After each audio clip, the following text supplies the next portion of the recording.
بسم اللہ الرحمن الرحیم۔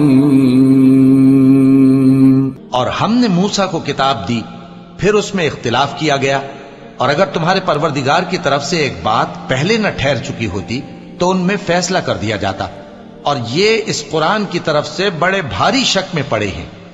جو نیک کام کرے گا تو اپنے لیے، اور جو برے کام کرے گا تو ان کا ضرر اسی کو ہوگا، اور تمہارا پروردگار بندوں پر ظلم کرنے والا نہیں۔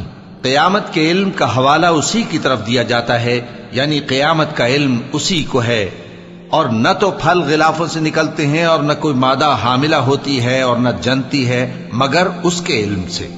اور جس دن وہ ان کو پکارے گا اور کہے گا کہ میرے شریک کہاں ہیں، تو وہ کہیں گے کہ ہم تجھ سے عرض کرتے ہیں کہ ہم میں سے کسی کو ان کی خبر ہی نہیں، اور جن کو پہلے وہ اللہ کے سوا پکارا کرتے تھے سب ان سے گم ہو جائیں گے، اور وہ یقین کر لیں گے کہ ان کے لیے کوئی راہ فرار نہیں۔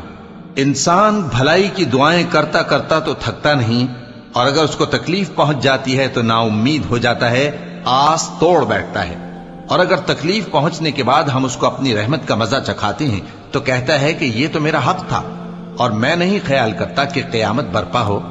اور اگر قیامت سچ مچ ہو بھی اور میں اپنے پروردگار کی طرف لوٹایا بھی جاؤں تو میرے لیے اس کے ہاں بھی خوشحالی ہوگی۔ پس کافر جو کچھ کیا کرتے ہیں وہ ہم ضرور ان کو جتائیں گے اور ان کو سخت عذاب کا مزہ چکھائیں گے۔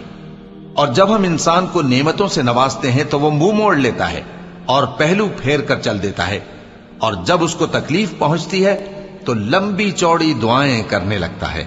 کہو کہ بھلا دیکھو تو اگر یہ قرآن اللہ کی طرف سے ہو پھر بھی تم اس سے انکار کرو تو اس سے بڑھ کر کون گمراہ ہے جو حق کی مخالفت میں دور نکل گیا ہو۔ ہم ان قریب ان کو اطراف عالم میں بھی اور خود ان کی ذات میں بھی اپنی نشانیاں دکھائیں گے، یہاں تک کہ ان پر ظاہر ہو جائے گا کہ قرآن حق ہے۔ کیا تم کو یہ کافی نہیں کہ تمہارا پروردگار ہر چیز سے خبردار ہے؟